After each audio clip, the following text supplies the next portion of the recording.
ওই শুনছো? হ্যাঁ, তোমাকেই বলছি। আজকের এই গল্পটা তোমার জন্য। যদি এক ফোঁটা ভালোবাসা, একটু গল্প আর একটু অনুভব দরকার হয়, তাহলে স্বাগত আমাদের ফাইজার ডায়েরিতে। এখানে ভালোবাসা শুধু বলা হয় না, শোনা যায়। তাই প্রতিনিয়ত নতুন নতুন ভালোবাসার গল্প শুনতে এখনই সাবস্ক্রাইব করো ফাইজার ডায়েরি। ধন্যবাদ সবাইকে।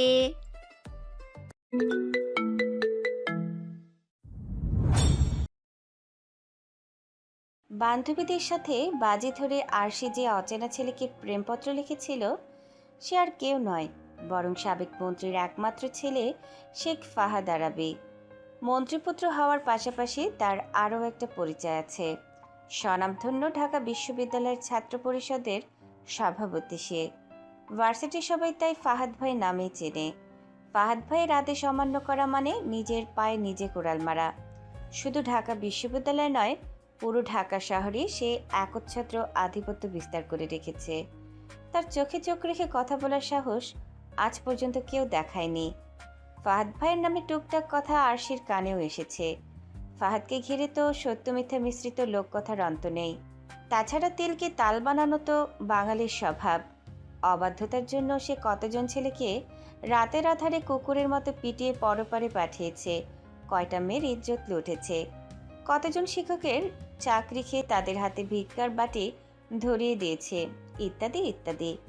বান্ধবীদের মুখে এসব শুনে আরশি ভীষণই ভয় পেয়েছিল। তবে তার ভয় পাওয়ার আরেকটা কারণ ছিল। ফাহাদ তারই ডিপার্টমেন্টের সিনিয়র। তাই এই কয়টা মাস আরশি খুব সাবধানে কাটিয়েছে, যেন এমন ভয়ঙ্কর লোকটার মুখোমুখি কোনো দিনও যেন হতে না হয়। কিন্তু ভাগ্য তার সহজ ছিল না। সে কি জানতো তার শাকচুনি বান্ধবীগুলো মিথ্যা বলে তাকে দিয়ে এমন একটা কাজ করাবে? প্রেমপত্রের লেখাগুলো মনে হতেই লজ্জায় আরশির মাথা নুয়ে পড়ছে। ফর্সা মুখখানা তার লাল বর্ণ ধারণ করেছে। একটু আগেই চলন্ত ক্লাসের মাঝখান থেকে তাকে ডেকে পাঠানো হয়েছে। ক্লাসের টিচারের লেকচারের মধ্যে হঠাৎ করে হুমড়ি খেয়ে দুজন সর্দার টাইপের ছেলেদের ঢুকতে দেখে স্টুডেন্টদের মধ্যে আতঙ্ক দেখা দেয়। আরশি প্রথমে ঠিক বুঝতে না পারলেও পরে তার পাশে বসা মেয়েটার তার কানে কানে বলে, এরা ফাহাদ ভাইয়ের লোক। ক্লাস থামিয়ে এরা এসেছে মানে সাংঘাতিক কিছু একটা হয়েছে নিশ্চয়ই। ফাহাদ ভাইয়ের নামটা কানে আসতেই আরশি যেন ভয়ে সিটিয়ে যায়। বুক ধড়ফড়ানি হঠাৎ করে ভীষণ বেড়ে যায়। শীতের সকালে প্রচণ্ড ঠান্ডার মাঝেও তরতর করে ঘামতে থাকে আরশি। দূর থেকে দেখতে পায় ছেলে দুটো লেকচারারের সাথে কী সব বলছে। বহু চেষ্টা করেও কিছু শুনতে পায়নি আরশি। কথা শেষ হলে স্যার মাইক্রোফোনে বলে ওঠে, আরশি হুসাইনকে আসো। স্যারের মুখে নিজের নামটা শুনে এক লোহমায় আরশির চারপাশের দুনিয়া যেন স্তব্ধ হয়ে যায়। শরীরের জড়তা কাটিয়ে আরশি বসা থেকে উঠে দাঁড়ায়। জি স্যার, আমি আরশি হোসাইন। স্যার একবার আপাতমস্তক আরশিকে পর্যবেক্ষণ করে তারপর আবারও মাইক্রোফোনে বলে, ফাহাদ তোমাকে ডেকে পাঠিয়েছে, তাড়াতাড়ি যাও। কথাটা শুনতে ক্লাসের সকলের মনোযোগ যায় আরশির দিকে। গুন্ডা মাস্তান হলেও ফাহাদ সুপুরুষ বটে, তাই তার উপর ফিদা হয়ে যাওয়া মেয়ের অভাব নেই ক্লাসে। সেসব মেয়েরা বর্তমানে আরশির দিকে রাগী দৃষ্টিতে তাকিয়ে আছে। আরশির বর্তমানে সেসবের দিকে তাকানোর ফুরসত নেই। সে কাঁপা কাঁপা কণ্ঠে বলে ওঠে, কে? কেন স্যার? সেটা আমি কি করে বলবো? যে ডেকে পাঠিয়েছে তাকে জিজ্ঞাসা করো। তাড়াতাড়ি যাও, তোমার জন্য আমার ক্লাস নিতে দেরি হচ্ছে। স্যারের এক দফা ধমক শুনে আরশি তড়িঘড়ি করে নিচে নেমে আসে। তারপর ছেলে দুটোর পেছন পেছন সেও ক্লাস থেকে বের হয়ে যায়। বর্তমানে করিডোর দিয়ে হাঁটতে হাঁটতে কথাগুলো ভাবছিল আরশি। এত জীবন যার নামে এত কথা শুনেছে, সে আজ তাকে স্বয়ং চোখের সামনে দেখতে যাচ্ছে। ব্যাপারটা শুনতে রোমাঞ্চকর হলেও আরশির ভেতরটা ভয়ে শুকিয়ে একদম কাঠ হয়ে যায়। হল ছেড়ে বহু দূরে এসে পড়েছে তারা। এখানে এত বেশি মানুষের যাতায়াত নেই। ফাহাদ ভাইয়ের ডেরা বলে কথা, তাই কেউ সহজে এই জায়গায় আশপাশ দিয়ে যাওয়া আসা করে না। চারদিকটা কেমন নিস্তব্ধ স্যাঁতস্যাঁতে। মোক্ষম একটা জায়গায় ফাহাদ ডেরা গেড়েছে। এখানে মানুষ খুন করলেও কাকপক্ষীও টের পারে না। আরশির মনে ভয়ের ডানা বাঁধতে থাকে। তার ইচ্ছা করে দৌড়ে এখান থেকে পালিয়ে যেতে, কিন্তু নিজের পা দুটোই তার সাথে বেইমানি করে। ছেলে দুটো ড্যাবার দরজা খুলতেই জমধরা লোহার ক্যাত ক্যাত শব্দ করে ওঠে। আরশির শির দ্বারা বেয়ে এক শিরশির অনুভূতি বয়ে যায়।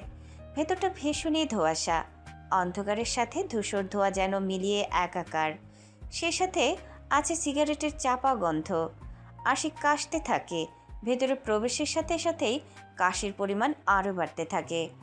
আরেকটু এগিয়ে যেতেই তীব্র অন্ধকারের মাঝে চেয়ারের ওপর পায়ে পা তুলে বসা এক অবয়বকে দেখতে পায় সে। বসে থাকা ছেলেটার হাইট আন্দাজ করা যায় না, তবে তার পেটানো শরীর আর লম্বা পা দেখে আরশির মনে হয় ছেলেটার উচ্চতা প্রায় 6 ফুট হবেই। পরনে কালো জিন্স আর সাদা শার্ট, হাতা পর্যন্ত গোটানো। অন্ধকারের মাঝেই তার জলজলে লাল চোখ দুটো যেন আরশির সিনা চিরে তাকে পর্যবেক্ষণ করছে। ভাই, এনেছি। মেয়ে আনতে বলেছিলাম, যক্ষ্মার রোগী নয়। কখন থেকে কাশতে কাশতে কানের পর্দা ছিঁড়ে ফেলেছে সে। আশি আতকে ওঠে। ফাহাদের কর্কশ ভরাট কণ্ঠ সে জীবনে এই প্রথম শুনছে। হঠাৎই টেবিলের ওপর সজোরে এক শব্দ হওয়ায় আশি সেদিকে তাকায়। ফাহাদ একটা সাদা কাগজ টেবিলের উপর রেখেছে। আশির চোখে সেটা পড়তেই তার বুঝতে বাকি থাকে না ফাহাদ কেন তাকে ডেকে পাঠিয়েছে। এই মেয়ে, তুমি কি আমাকে এই চিঠি লিখেছ? আশি কোনো উত্তর দেয় না। সে তো বর্তমানে মনে মনে আল্লাহকে ডেকেই চলেছে, তাই ফাহাদের কথা তার কান অবধি প্রবেশ করে না। আরশিকে চুপ করে থাকতে দেখে ফাহাদ আবার চিল্লিয়ে বলে, এই মেয়ে, কথা কানে যায় না? এক কথা দুইবার বলে আমি পছন্দ করি না। আরশি যেন কেঁপে ওঠে। নিজেকে সামলানোর সে ব্যর্থ চেষ্টা করছে। জি। নিজে থেকে লিখেছ? না না, বান্ধবীদের সাথে বাজি ধরে লিখেছি। বিশ্বাস করুন, আমি নিজে থেকে এসব লিখিনি। ওরাই বলে দিয়েছে। আমি তো আপনাকে চিনিই না। ফাহাদের চোখের কৌতূহল খেলে। ইন্টারেস্টিং তো মেয়েটা। সে উঠে দাঁড়িয়ে আরশির ঠিক সামনে এসে দাঁড়ায়। প্রথমবারের মতো আরশি ফাহাদের চেহারা দেখতে পায়। বেশ সুদর্শন পুরুষ সে। আরশি আবারও চোখ নামিয়ে ফেলে। এবার ফাহাদ একটু হেসেই বলে, আমাকে চেনো না, অথচ প্রেমপত্র ঠিকই লিখেছ। তা তোমার বান্ধবীরা কি আর কিছু করতে বলেছিল? জি, আপনাকে চুমু খেতে বলেছিল। এ কথা শুনতে দেরি হয়, কিন্তু ফাহাদের নিজের ঠোঁট আরশির ঠোঁট যুগলে মিলিয়ে দিতে দেরি হয় না। আরশি তো অবাকের চরম শেষে পৌঁছায়। এই প্রথম কোনো পুরুষের ছোঁয়া লেগেছে তার শরীরে। অচেনা পুরুষটা কিভাবে অনুমতি ছাড়াই তার ঠোঁট অধিকার করে নিয়েছে সে ভেবে পায় না। বেশ খানিকক্ষণ পর ফাহাদ আরশিকে ছেড়ে দিয়ে তার ফুলে ওঠা ঠোঁট আঙুল দিয়ে স্পর্শ করে বলে, টাস্ক সবসময় ফিল আপ করতে হবে চাঁদ, না হলে বাজি ধরার কি মানে? নিজে যেচে আমার অন্ধকার রাজ্যে পদার্পণ করেছো তুমি। একটু ভোগান্তি তো ভোগ করতেই হবে। মানুষ হিসেবে আমি খুব খারাপ হলেও প্রেমিক হিসেবে কিন্তু চমৎকার। আরশি ঝাড়া মেরে ঠোঁটের ওপর থেকে ফাহাদের হাতটা সরিয়ে দেয়। ফাহাদের মনে কৌতূহলের পরিমাণ সময়ের সাথে সাথেই বেড়ে চলেছে, কারণ এর আগে কখনো কারো সাহস হয়নি এমনটা করার। ফাহাদ ভ্রুকুচকে তাকায় আরশির দিকে। চোখ বেয়ে ফোঁটা ফোঁটা জল গড়িয়ে পড়ছে তার গাল বেয়ে। কান্নার কারণে নাক মুখ সব লাল হয়ে ফুলে গেছে। তবুও আবছা হলদে আলোয় মেয়েটাকে ভীষণই স্নিগ্ধ লাগছে ফাহাদের চোখে। আমাবস্যার রাতে আরশি যেন এক পূর্ণিমার চাঁদ। আরশির মাথা থেকে পা পর্যন্ত ফাহাদের কয়েকবার দেখা হয়ে গেছে, তবুও অবাধ্য চোখ দুটো আরশির গোলাপি ঠোঁটজোগুলের পানেই বারবার ছুটে চলেছে। এবার আর ধীরে সুস্থে নয়, বরং ক্ষিপ্র গতিতেই ফাহাদ আরশির কোমরে হাত পেঁচিয়ে তাকে নিজের কাছে টেনে আনে। আরশির ছোট্ট দেহ ফাহাদের শক্ত পেটানো শরীরের ওপর আছড়ে পড়ে।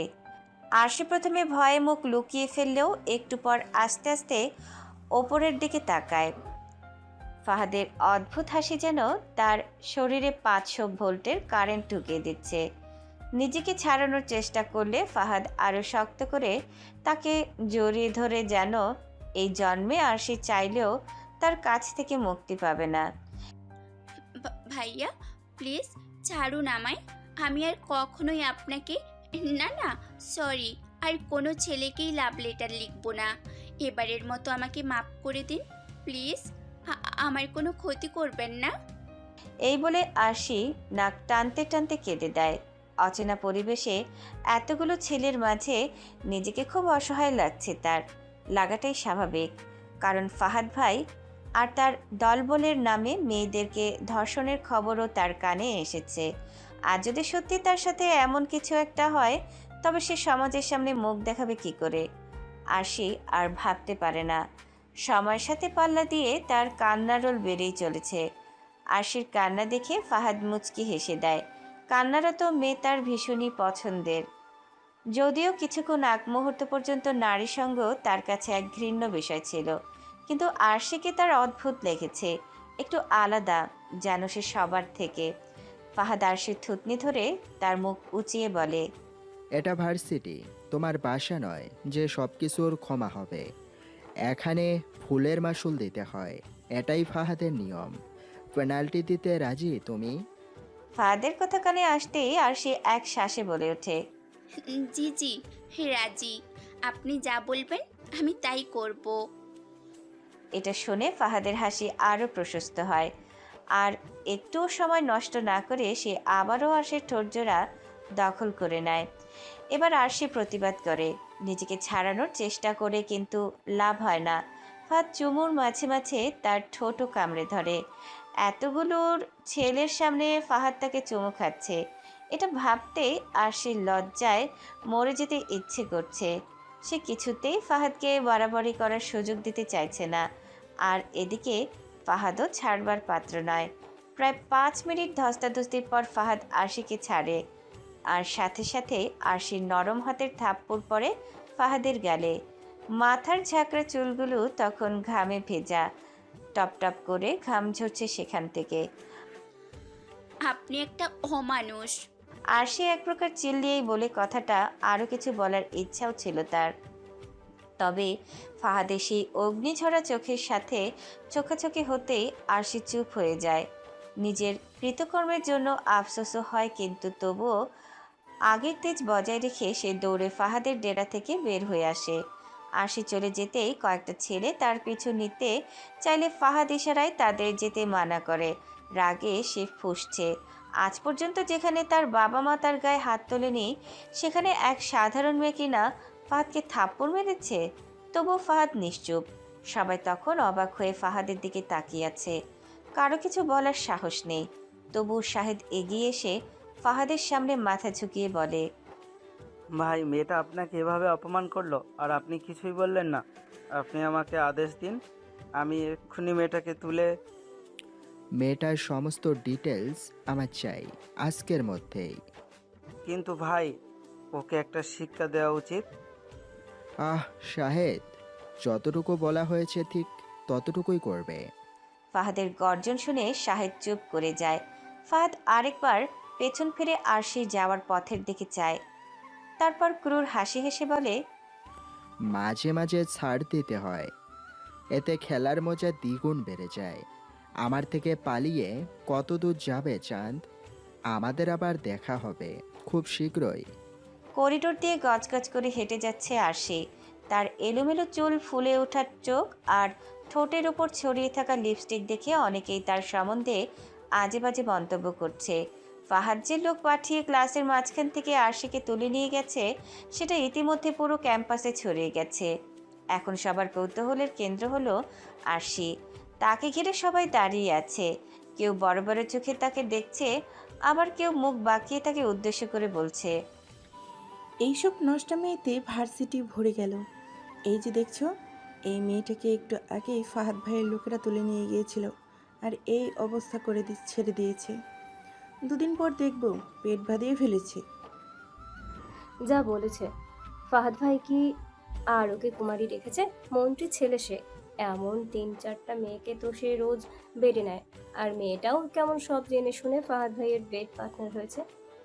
এমন হাজারো কুরুচিপূর্ণ মন্তব্য শুনতে হচ্ছে আরশিকে। সে ভিড় ঠেলে দৌড়ে ওয়াশরুমে ঢুকে আয়নায় নিজের প্রতিচ্ছবি দেখে আরশি কেঁদে ফেলে। কি থেকে কি হয়ে গেছে সে বুঝতেও পারল না। তড়িঘড়ি করে মুখে পানির ঝাপটা দিয়ে সে বের হয়ে আসে। আর এক মুহূর্তও নয় এই ভার্সিটিতে। সে যদি এখানে আর একটা মুহূর্ত কাটায় তবে আরশি নির্ঘাত শ্বাস আটকে মারা পড়বে। আজ বাড়িতে তাড়াতাড়ি ফেরায় আরশির মা ভীষণই অবাক হয়। যে মেয়ে কিনা ক্লাস শেষ হওয়ার পরও পাক্কা 2 ঘন্টা বন্ধুদের সাথে আড্ডা দেয়, সে কিনা আজ এত তাড়াতাড়ি বাড়ি এসেছে। তার উপর আরশির চেহারায় সেই সতেজতা নেই। আরশির মায়ের কেমন যেন সন্দেহ হয়। মেয়েকে কিছু জিজ্ঞাসা করতেই যাবে, অমনি পেছন থেকে আরশির বাবা আশরাফ হাসিব মেয়েকে দেখে হাসি মুখে বলে, মামনি, তুমি এসেছো? আজ বোধহয় ক্লাস তাড়াতাড়ি শেষ হয়ে গেছে। আরশি জোরপূর্বক হাসার চেষ্টা করে মাথা নাড়ায়। ভালো হয়েছে, ভেতরে এসো। আজকে আমার বন্ধুর ছেলে এসেছে। ওই যে বলেছিলাম না, আমার ছোটবেলার বন্ধু, ওর ছেলে। চলো তোমাদের পরিচয় করিয়ে দেই। আশি প্রথমে যেতে না চাইলেও আশরাফ সাহেব তার হাত টেনে ড্রয়িং রুমে নিয়ে যায়। তবে যাবার আগে নিজের বউকে উদ্দেশ্য করে বলে, শাহনাজ, 3 কাপ চা পাঠাও, আর ছেলেটার জন্য একটু নাস্তার ব্যবস্থা করো। এই বলে তিনি আর দাঁড়ালো না, মেয়েকে নিয়ে রুমে প্রবেশ করেন। আশির অনেক ক্লান্ত লাগছিল, তাই মাথা নিচু করে থাকে। এই অবস্থায় কারোর সাথে হেসে কথা বলার শক্তি তার নাই। ও হলো আমার একমাত্র মেয়ে আরশি। ওর কথাই এতক্ষণ তোমাকে বলছিলাম বাবা। আর মামনি, ও হলো তোমার বাবর আঙ্কেলের একমাত্র ছেলে শেখ ফাহাদ আরাবি। তোমার ডিপার্টমেন্টে পড়ে, ফাইনাল ইয়ার। বাবার মুখে নামটা শুনতে আশির চারপাশটা যেন এক লোহমায় স্তব্ধ হয়ে যায়। নিজের কানকে বিশ্বাস করতে যেন তার কষ্ট হয়। সে ভুল শুনছে এমন ভেবে আশি চোখ তুলে তাকাতেই দেখতে পায় ফাহাদ চেয়ারে পায়ের ওপর পা তুলে বসে আছে। ফাহাদের চোখ তখন তার উপরে নিবদ্ধ। মুখের ক্রোর হাসি যেন জানান দিচ্ছে যে আশির তার হাত থেকে নিস্তার পাওয়ার সুযোগ নেই। হাই, আমি শেখ ফাহাদ আরাবি, আপনার সিনিয়র। কোনো দরকার হলে অবশ্যই জানাবেন। আপনাকে সাহায্য করতে পারলে আমার ভালোই লাগবে। শান্ত দৃশ্যরে কথাগুলো বলতে বলতে ফাহাদ আরশির দিকে হাত বাড়িয়ে দেয়। আরশি তখনও চরম বিস্ময়ের মুহূর্ত পার করছিল। ফাহাদের কথায় তার হুঁশ ফিরে আসে। পাশে বাবা বসে আছেন, তাই আরশি কোনো রিয়েক্ট করলো না। মাথাটা নিচে করে ছোট্ট করে উত্তর দিল। আসসালামু আলাইকুম। ফাহাদ কিছুটা অপ্রস্তুত হয়, তবে বেশিক্ষণ সেটা স্থায়ী হয় না। সে সাথে সাথে হাত গুটিয়ে নিয়ে হাসি মুখে বলে ওঠে, ওয়ালাইকুম আসসালাম। এরপর আরশি আর কোনো কথা বলেনি। মুখ তুলে একবারের জন্য তাকায়ওনি ফাহাদের দিকে। আশরাফের সাথে ফাহাদের দু একটা কথাবার্তা চলছিল, তবে সেসব আরশি কানেও নিল না। তার সম্পূর্ণ মস্তিষ্ক দখল করে আছে আজকের সকালের ঘটনাগুলো। চোখ আবারও ভিজে আসছে তার। এত অপমান অপদস্থ হওয়ার পরও কি ওই ক্যাম্পাসে পা রাখা তার পক্ষে কোনোদিনও সম্ভব হবে? বারবার নিজেকে প্রশ্ন করছে আরশি। তার অবচেতন মন না ছাড়া আর কোনো উত্তর দিচ্ছে না। একটু পর আরশির মা চায়ের ট্রে হাতে নিয়ে রুমে আসেন। ফাহাদের মতো এক উঠতি বয়সের ছেলের বাসায় আগমন ঘটেছে, এতে মনে মনে ভীষণই অসন্তুষ্ট আরশির মা। বাড়িতে বিবাহযোগ্য মেয়ে আছে, এভাবে ছেলেরা বাড়িতে যাতায়াত করলে লোকে কি বলবে? আরশির মায়ের সবচেয়ে বেশি রাগ হচ্ছে আশরাফের ওপর।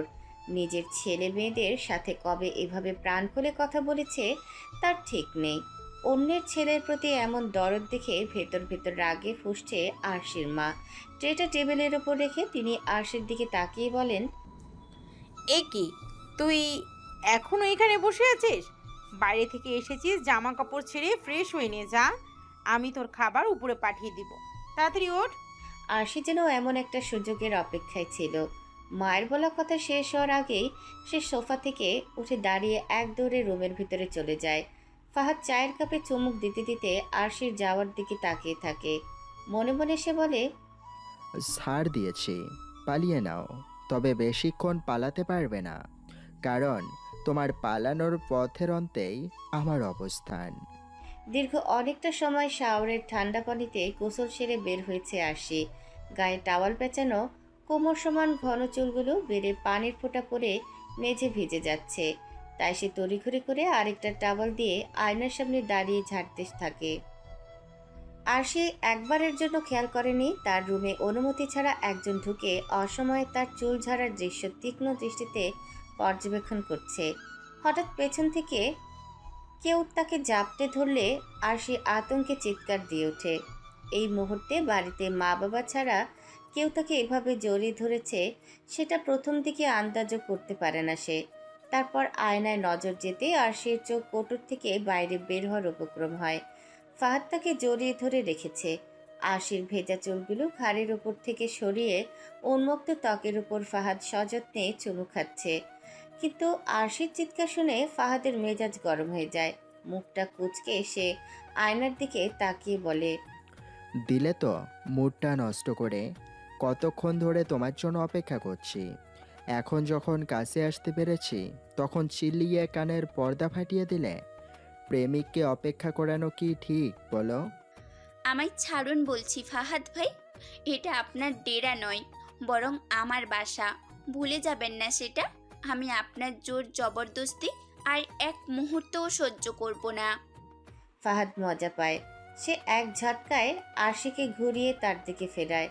তারপর তাকে ড্রেসিং টেবিলের উপর চেপে ধরে কর্কশ কণ্ঠে বলে, তুমি বোধহয় ভুলে যাচ্ছ আমি কে। আমার একটা কথায় পুরো দেশের শাসনযন্ত্র পরিবর্তন হয়ে যেতে পারে। আর তুমি তো একটা সাধারণ মেয়ে মাত্র। তোমার মতো হাজারো মেয়ে আমার ব্যাড পার্টনার হওয়ার স্বপ্ন দেখে, আর তুমি আমাকে তেজ দেখাচ্ছ। তাহলে তাদের কাছেই যান, আমার কাছে এসেছেন কেন? ফাহাদ হেসে দেয়। মেয়েটার সাহস তাকে বারবার মুগ্ধ করছে।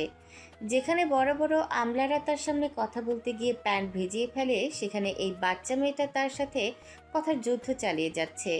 ফাহাদ একটু নিচু হয়ে আশির কানের কাছে এসে গভীর কণ্ঠে বলে, কারণ আমি তোমায় চাই আরশি হোসেন। ভেবো না প্রেমে পড়ে গেছি, but now I have lost my control just because of you চাঁদ, and you have to face its consequences. ফাহাদের বলা প্রতিটা কথা আশির সারা শরীরে অভূত শিহরণ জাগিয়ে তোলে। ভয়ে ঠোঁট দুটো তীর তীর করে কাঁপতে থাকে। ফাহাদেরও নজর যায় আশির ঠোঁটের দিকে। তার অন্যতম দুর্বলতা এই ঠোঁটজোড়া। তাই ফাহাদ আর নিজেকে আটকে রাখে না। নিজেদের মধ্যকার সমস্ত দূরত্ব ঘুচিয়ে ফাহাদ আরশির ঠোঁটজোড়া দখল করে নেয়। আরশিও ফাহাদকে থামায় না, কারণ সে জানে এতে সে ব্যর্থ হবে। তাই ফাহাদকে নিজের উপর আধিপত্য বিস্তার করতে দেয়। গভীর চুমনের মাঝে হারিয়ে ফাহাদের বিবেক লোপ পায়। তার হাত দুটো যেন বাঁধন ছাড়া কেবল চাইছে আরশির পরনের টাওয়ালটা খুলে ফেলতে। আদিম চাহিদার নেশা ধীরে ধীরে ফাহাদকে বশ করে ফেলছে। আরশির ঠোঁট ছেড়ে সে এখন তার উন্মুক্ত বুকের উপর চুমু খেতে ব্যস্ত। আরশি বুঝতে পারে এখন ফাহাদকে না থামালে আজ একটা দুর্ঘটনা ঘটবেই। তাই শরীরের সমস্ত শক্তি দিয়ে সে ফাহাদকে ধাক্কা দেয়। ফাহাদ ছিটকে পড়ে যায় বিছানার ওপর। কাজে বাধা দেওয়ায় তরতর করে ক্রোধে ফাহাদ ফেটে পড়ে। তার জন্য পুরো ভার্সিটির মেয়েরা এক কথায় পাগল। আর এই মেয়ে কিনা তাকে এভাবে প্রত্যাখ্যান করছে। সে বিছানা থেকে উঠে এসে আশির হাতটা পিছমরা করে ধরে। সাথে সাথে মচ করে শব্দ হয়। ব্যথায় আশির চোখ দিয়ে পানি গড়াতে থাকে। সে বারবার আর্তনাদ করে তাকে থামাতে বলে, কিন্তু ফাহাদ থামে না, বরং আরও জোরে চেপে ধরে বলে, এই হাত দিয়েই আমাকে থাপ্পড় মেরেছিলি তাই না? এত সাহস হলো কি করে তোর? না জানি কত ছেলের সাথে রাত কাটিয়েছিস, এখন আমার সামনে সতী সাবিত্রী সাজছিস। তোর মতো মেয়েদের আমার চিনতে বাকি নেই। প্রেমপত্র পাঠিয়ে যৌবনের লালসা দেখিয়ে ছেলেদের সাথে শুইতে তোদের আটকায় না। তাতে তোদের জৈবিক আর্থিক দুই চাহিদাই মিটে। ফাহাদ আরও কিছু বলতো, কিন্তু ঠিক তখনই বাইরে থেকে আশরাফের কণ্ঠ শোনা যায়। সে মূলত ফাহাদকে ডাকতে এসেছে। বাথরুম ব্যবহার করার কথা বলেই ফাহাদ এখানে এসেছিল, কিন্তু অনেকক্ষণ হলো ফাহাদের কোনো দেখা না পাওয়ায় তিনি নিজেই এসেছে এখানে। ফাহাদ দ্রুত আশিকে ছেড়ে দিয়ে রুম থেকে বের হতে হতে বলে, তোর কপাল খুব ভালো চাঁদ। প্রতিবার তোকে বাঁচাতে কেউ না কেউ এসে পড়ে, কিন্তু বেশি দিন আমার থেকে বাঁচতে পারবি না। নিজের জিনিস দূরে রাখার অভ্যাস এই ফাহাদ আরাবির নেই। খেলনা নিয়ে খেলতে সে ভীষণই ভালোবাসে। বাসায় ফেরার পর থেকে আরশির ফোনে ছেলেদের একের পর এক অশালীন মেসেজ এসেই চলেছে। ভার্সিটির সবাই যেন ধরেই নিয়েছে আরশি ফাহাদ ভাইয়ের স্বঘোষিত রক্ষিতায় পরিণত হয়েছে। এমনকি স্যার ম্যাডামদের মাঝেও কানাঘুষার অন্ত নেই এই নিয়ে। দক্ষিণা বাতাসের মতো হুড়হুড় করে ছড়িয়েছে খবরটা, তাও মাত্র কয়েক ঘন্টার ব্যবধানে। আশি ভেবে পায় না সে কি করবে। মা বাবাকে জানালে নির্ঘাত তার বাবা হার্ট অ্যাটাকে মারা পড়বেন। তার বড় ভাই আরশও এখন মিশনে, দেশের বাইরে আছে। সে নেভিতে চাকরি করে, বিধায় বছরে 2-1 বার তাকে বিদেশে যেতে হয়। কোনো উপায় না দেখে একবার আরশির মনে হয় এই কলঙ্কিত জীবন একেবারের জন্যই শেষ করে দিতে। সময়টা তখন প্রায় সন্ধ্যা। দরজা লাগিয়ে বিছানার উপর বসে আরশি হাঁটুতে মুখ গুজে রেখেছে। রুমে আলো বলতে জানালার পর্দা গলে ভেতরে আসা সূর্যের শেষ লাল আভা। সেই আভা টেবিলের উপর ফলের ঝুড়িতে রাখা ধাতব ছুরির উপর পড়লে ছুরিটা চকচক করে ওঠে, যেটা আরশি সিক্ত চোখের আড়ালে হয় না। কাল ভার্সিটিতে কিভাবে সকলের মুখোমুখি হবে, কিংবা আদেও কখনো ক্যাম্পাসে তার পা রাখা হবে কিনা, এমন সব এলোমেলো চিন্তা আরশির মাথায় জোরালোভাবে ভর করে। আবার উপরি পাওনা হিসেবে জুটেছে ফাহাদের অপ্রকাশ্য মানসিক অত্যাচার। সব মিলিয়ে আরশির নিজের জীবনের প্রতি চরম বিতৃষ্ণা জেগে উঠেছে। নারীর সম্মান সম্ভ্রমী যদি না থাকে, তবে সে অসম্মানের জীবন রেখে সে কী বা করবে। আশি কাঁপা কাঁপা হাতে ছুরিটা হাতে নেয়। ওই মুহূর্তে জীবনের সব ভালো খারাপ স্মৃতির রাশি জড়ো হতে থাকে তার মাথায়। তবে বিবেকের পাল্লায় লাঞ্ছনা আর অপমানের পাল্লাই ভারী হয়ে দাঁড়ায়। তাই আরশি আর কিছু না ভেবে ছুরিটা হাতের উপর রাখে। শক্তি প্রয়োগ করে রক কাটতেই যাবে, ঠিক তখনই দরজায় প্রচণ্ড রকমের ধাক্কা পড়তে থাকে। বাইরে থেকে শোনা যায় সবার কণ্ঠ। যার কথায় সে প্রেমপত্র লিখেছিল, আরশি নিজের হুঁশে ফিরে আসে। সে যে ঠিক কী করতে যাচ্ছিল সেটা মনে হতেই আতঙ্কে তার হাত থেকে ছুরিটা মেঝেতে পড়ে যায়। আরশি সেটা তাড়াতাড়ি উঠিয়ে জায়গা মতো রেখে দেয়। এমন সময় সারার আরেক দফা চেঁচামেচি শুনলে আরশি রাগে গজগজ করতে করতে দরজাটা খোলে। সারা ততক্ষণ কেঁদে কেটে এক শেষ। তার বারবার মনে হচ্ছিল আরশি মাথা গরম করে উল্টাপাল্টা কিছু করে ফেলবে। তাই তো খবরটা কানে যেতেই সে ছুটে এসেছে আরশির কাছে, তাকে সবটা বুঝিয়ে বলতে। দরজা খোলার পর আরশিকে ঠিকঠাক দেখে সারার যেন প্রাণ ফিরে আসে। সে তাড়াহুড়ো করে আরশিকে জড়িয়ে ধরে তীক্ষ্ণ দৃষ্টিতে পর্যবেক্ষণ করতে থাকে, যেন কোথাও কোনো অদেখা আঘাত আছে কিনা আরশির শরীরে। আরশি সব আদিক্ষেতায় বিরক্ত হয়ে সারাকে ধাক্কা দিয়ে নিজের থেকে সরিয়ে দেয়। তারপর স্বর উঁচিয়ে বলে, এখানে এসেছিস কেন? মজা দেখতে ভেবেছিস লোক লজ্জায় আমি গলায় দড়ি দিব? এসব করে কি লাভ হলো তোর সারা? আমাকে কষ্ট দিয়ে কি হাসিল করলি তুই? বল না। তোকে তো আমি নিজের সবচেয়ে ভালো বন্ধু ভাবতাম। আরশির কথা শুনে সারা আবারও তার কাছে আসার চেষ্টা করে, কিন্তু আরশি নিজে থেকেই দূরে সরে যায়। বিশ্বাস কর আরশি, আমি ইচ্ছে করে কিচ্ছু করিনি। আমি তো বিশ্বাস করব? তাও তোকে? তোর জন্য আজ আমার গায়ে চরিত্রহীনের তকমা লেগেছে রে। কেন করলি এটা? কেন কেন এটা করলি আমার সাথে? আমি তোর কি এমন ক্ষতি করেছিলাম বল, বল না। এই বলে আরশি হাত দিয়ে মুখ ঢেকে কাঁদতে থাকে। সারারও চোখে পানি চলে আসে। এসবের পেছনে তার হাত না থাকলেও সে কোনো না কোনোভাবে দোষী। তার কথায় আরশি চিঠিটা লিখেছিল। আজ সে যদি বাজিটা না দিত তাহলে কখনোই এমন হতো না। সারা আরশির কাঁধ ধরে তাকে নিজের দিকে ফেরায়, তারপর আলতো করে মুখের উপর থেকে হাত সরিয়ে আরশির চোখ মুছে দেয়। বিশ্বাস কর, আমি বলছি আমি জানতামই না এসব কিছু। এখানে কেউ যদি ইচ্ছাকৃত এমনটা করে থাকে তাহলে সে হলো মীরা। মীরাই আমাকে বলেছিল তোকে এই টাস্ক দিতে, আর তোর লেখা চিঠিটা ওই ফাহাদ ভাইয়ের লোক পর্যন্ত পৌঁছে দিয়েছে। বিস্ময় আরশি কথা আটকে আসে। সে যেন নিজের কানকেই বিশ্বাস করতে পারছে না। বড় বড় নিঃশ্বাস ফেলে সে বলে ওঠে, মীরা আপু? কিন্তু কেন? ও তো আমার বোন। ও কেন আমার সাথে এমন করতে যাবে? মীরা আর আরশি চাচাতো বোন, প্রায় সমবয়সী তারা। যদিও মীরা আরশির চেয়ে কয়েক মাসে বড়, তাও তারা এক ইয়ারের স্টুডেন্ট। ছোট থেকে মীরা আরশিকে হিংসা করে। উপরে উপরে ভালো মানুষই দেখলেও ভেতরে ভেতরে সে আরশিকে সহ্যই করতে পারত না। এর সবচেয়ে বড় কারণ হলো রূপ।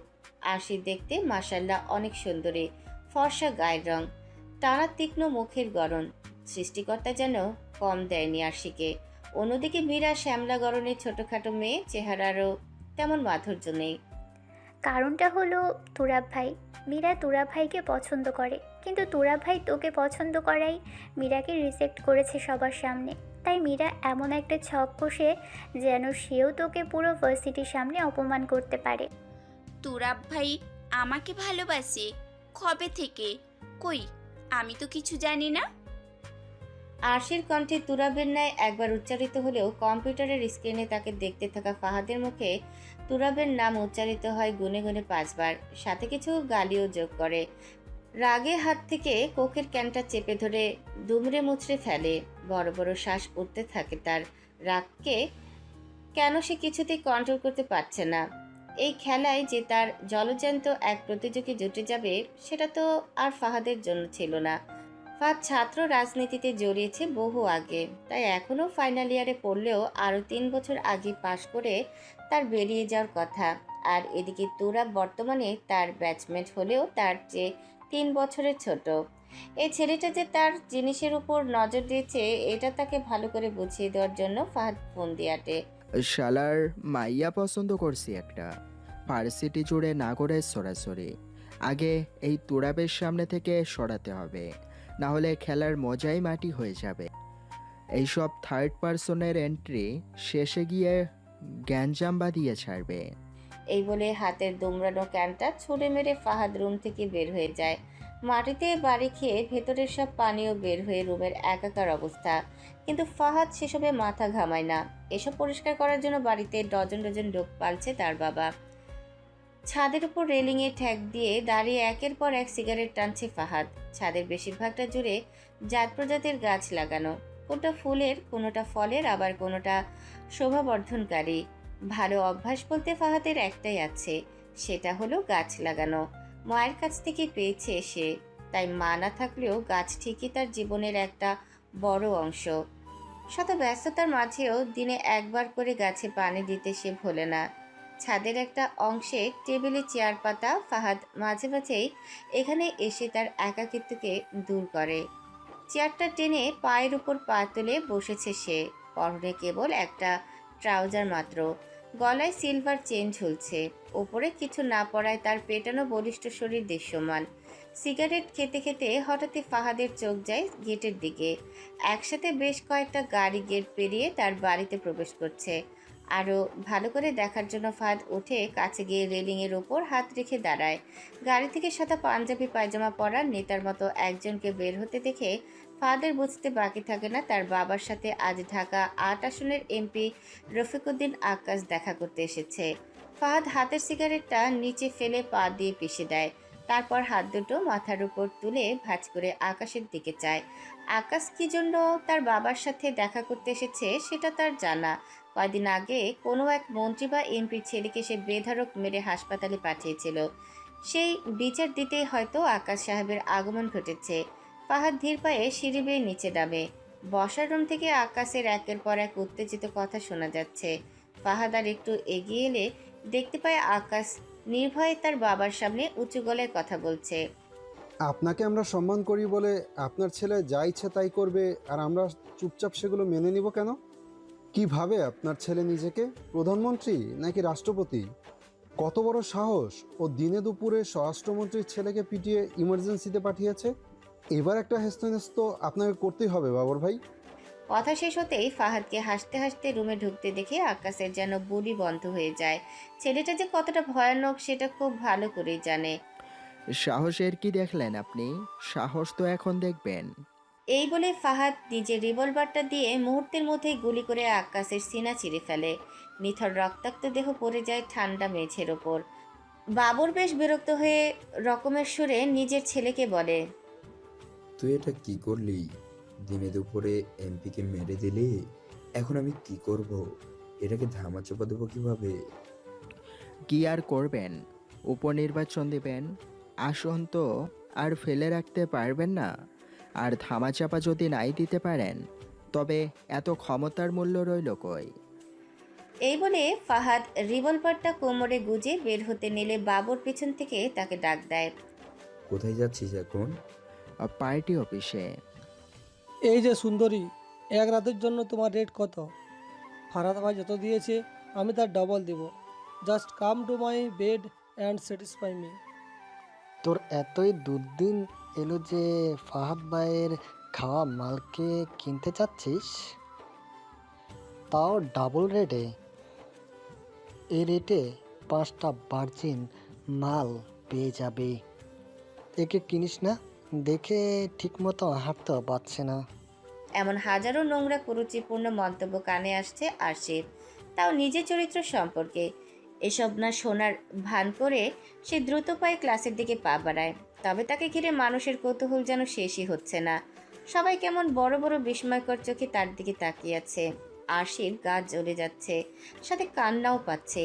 এই ঘটনা ঠিক পরদিন ভার্সিটিতে আসা যে তার মতো বড় ভুল হয়েছে সেটা আরশি হাড়ে হাড়ে টের পাচ্ছে। কিন্তু না এসে অপরাধ নিজের মাথায় নিবেই বা কেন সে? ক্লাসের কোণার দিকে বসে আছে আরশি, যতটা পারছে নিজেকে আড়াল করে রাখছে, কিন্তু কাজের কাজ কিছুই হচ্ছে না। সবাই তাকে নিয়ে কানাঘুষা করছে। কেউ একবারের জন্যও আরশির কাছে এসে তাকে জিজ্ঞাসা করেনি প্রকৃত ঘটনা আসলে কি ঘটেছে।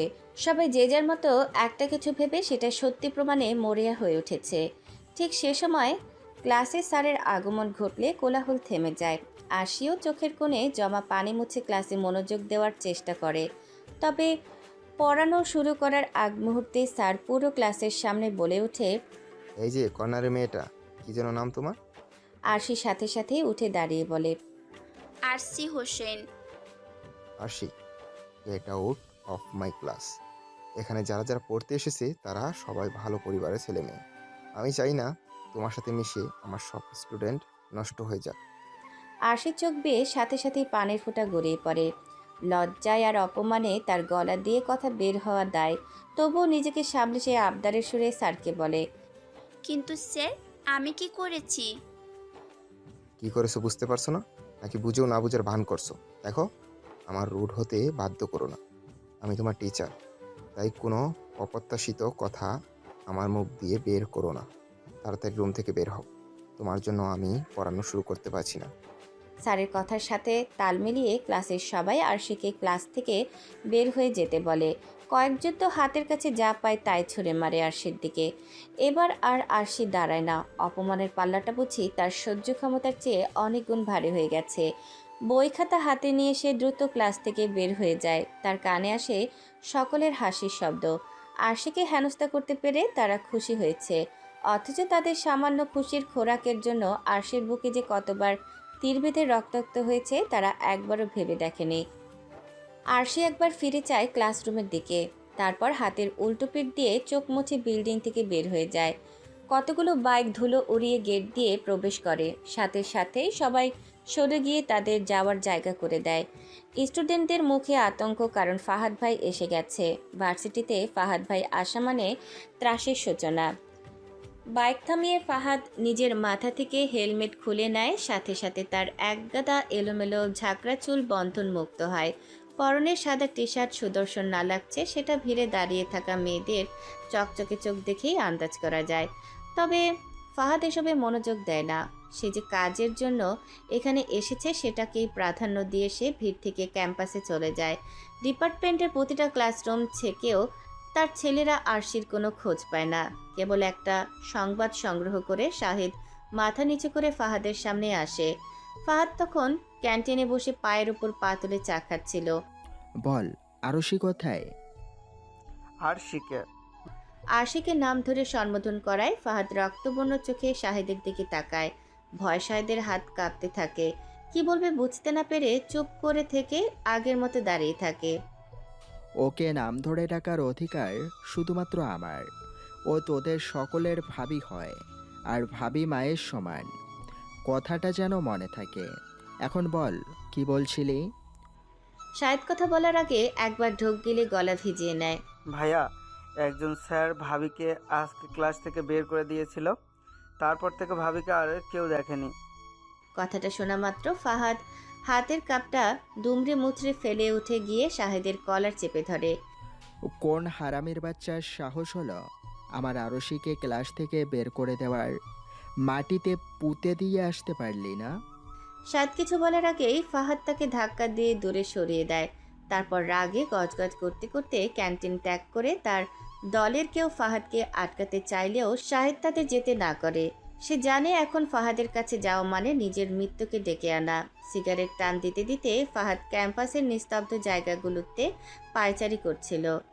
হঠাৎ তার নজরে আসে পুকুর পাড়ে বসে থাকা আরশির দিকে। আরশি উদাস চোখে পানির দিকে চেয়ে আছে, মুখে কষ্টের হাসি। এসব দেখে অজান্তেই ফাহাদের বুকটা কেঁপে ওঠে। কারণটা তার অজানা।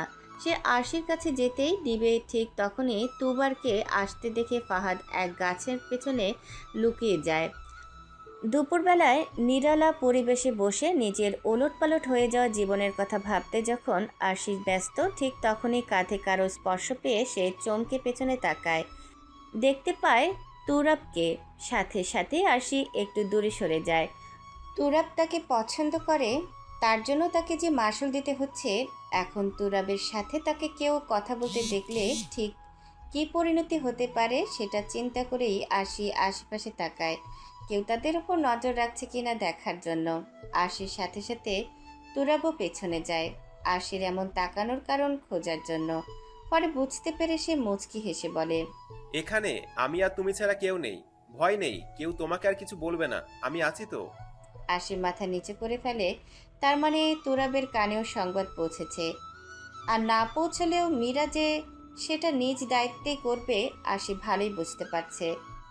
আরশি, আমার জন্য তোমাকে এতটা অপমানিত নিতে হচ্ছে, আমি আসলেই দুঃখিত। আরশি এবারেও কিছু বলল না, তবে তুরাব তার পাশে বসলে সে বাধা দিল না। তুরাব মনে মনে সাহস পায়।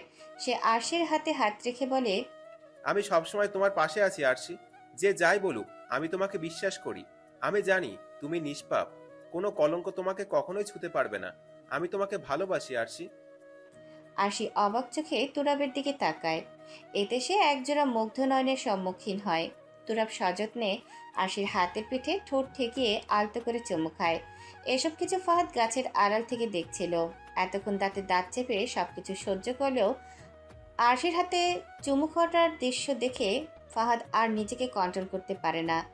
এক লাফে গাছের আড়াল থেকে বের হয়ে তুরাবের ওপর ঝাঁপিয়ে পড়ে সে। তুরাবকে নিচে ফেলে একের পর এক ঘুষি মারতে থাকে ফাহাদ। চোখে মুখে তার ছেয়ে গেছে অন্য রকমের হিংস্রতা, যেন তার জিনিসে হাত দেওয়ার শাস্তি সে ভালো রকমেই তুরাবকে দিচ্ছে। হঠাৎই ফাহাদের আচমকা আগমনে আরশি ছিটকে দূরে সরে যায়।